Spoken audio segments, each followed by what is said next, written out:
আমরা ম্যারিনেশন করার জন্য আসলে মশলা মাখাচ্ছি। এটা মুরগির মাংস।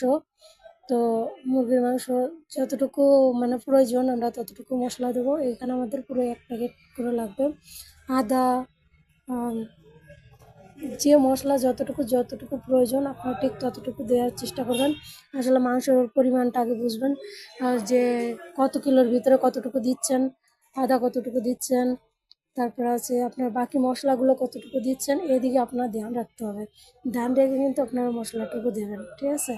তো আমরা আমাদের পরিমাণ মতো আমাদের মাংস হিসেব করে মাংসের পরিমাণ বুঝে আমরা মশলা দিচ্ছি।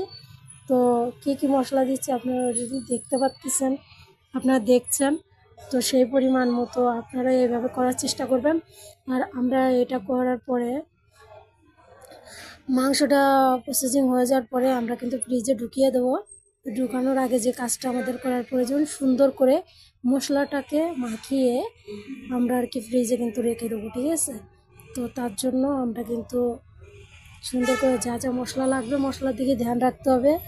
এই কাজটা করার জন্য প্রথমে করে ম্যারিনেশন করে ওটাকে রেখে দেওয়াটাই বেটার মনে হয় আমার কাছে।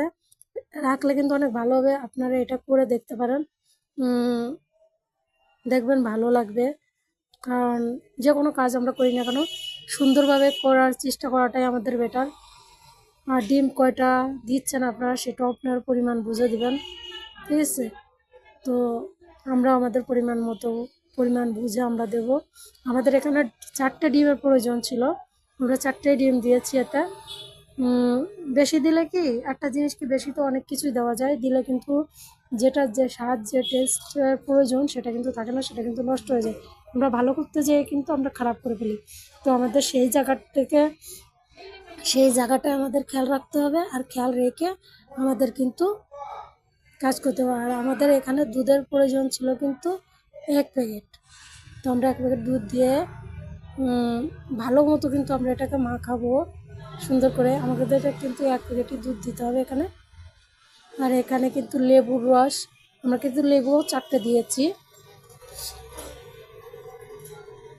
লেবুর রসটা আমরা 4টে দিয়েছি।